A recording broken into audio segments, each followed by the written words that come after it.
Vivo তাদের নতুন smartphone Vivo V23 এবং V23 Pro জানুয়ারির ৫ তারিখে ইন্ডিয়াতে লঞ্চ করা হয়েছে। কিছুদিন ধরে আমি বিভিন্ন লিকস থেকে জানতে পারছি যে বাংলাদেশেও ভিভো V23 অফিসিয়ালি লঞ্চ হতে যাচ্ছে। তো তারই ধারাবাহিকতায় আজকের এই ভিডিওতে আমি আপনাদেরকে বলে দেব যে কবে এই ফোন লঞ্চ হতে পারে এবং এর প্রাইসটা কেমন হতে পারে। চলুন তাহলে ভিডিওটি দেরি না করে শুরু করা যাক।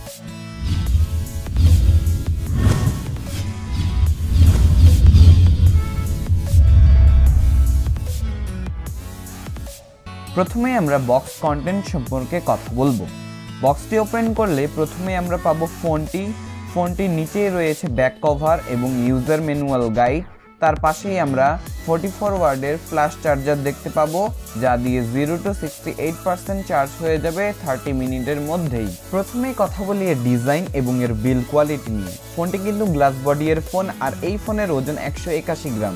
এই ফোনের ওয়েট ডিস্ট্রিবিউশন কিন্তু ভালো। এই ফোনের পিছনে রয়েছে কালার চেঞ্জিং ব্যাগ। এই তো গেল এর বিল্ড কোয়ালিটি। এখন আসা যাক ডিসপ্লেতে। ভিভো V23 এর ডিসপ্লে সাইজ 6.44 ইঞ্চ, আর এই ফোনটি কিন্তু অ্যামোলেড ডিসপ্লে এর ফোন, আর এই ফোনের ডিসপ্লে রেজলিউশন ফুল HD+। আর এই ফোনে রয়েছে 90 হার্টজ রিফ্রেশ রেট। এই ফোনে রয়েছে ইন ডিসপ্লে ফিঙ্গারপ্রিন্ট, যা আসলেই অনেক ফাস্ট। এখন কথা বলা যাক প্রসেসর সেকশনকে নিয়ে।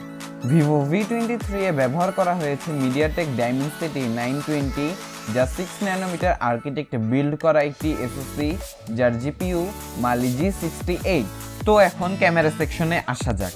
ভিভো V23 তে থাকছে ট্রিপল ক্যামেরা সেটআপ, যার মেইন শুটার 64 মেগাপিক্সেল, যার অ্যাপারচার f1.9।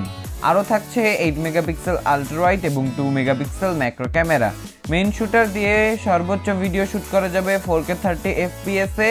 ফ্রন্টে থাকছে দুটি ক্যামেরা, যার মেইন ক্যামেরা 50 মেগাপিক্সেল, যা দিয়ে ভিডিও শুট করা যাবে 4K 30 FPS এ, এবং আরও থাকছে 8 মেগাপিক্সেল আল্ট্রা ওয়াইড ক্যামেরা। আর এই ফোনকে পাওয়ার আপ করতে দেওয়া হয়েছে 4200 mAh এর ব্যাটারি, আর এই ব্যাটারিকে চার্জ করার জন্য ভিভো বক্সে দিয়ে দিয়েছে 44 ওয়াটের ফ্ল্যাশ চার্জার। সো ভিউয়ার্স, এই ছিল ভিভো V23 এর ফুল ডিটেলস। এখন জানিয়ে দেওয়ার পালা ভিভো V23 এর প্রাইস এবং এর লঞ্চিং ডেট সম্পর্কে। এই ফোনের প্রাইস হতে পারে অ্যারাউন্ড 35 থেকে 40 হাজার টাকার মধ্যে, আর এই ফোনটি বাংলাদেশে লঞ্চ হতে পারে 16 জানুয়ারিতে। আর এই ভিডিওটি কেমন লাগলো তা নিচে কমেন্ট বক্সে জানাতে ভুলবেন না। আমি মুগ্ধ, এখান থেকে বিদায় নিচ্ছি। আসসালামু আলাইকুম।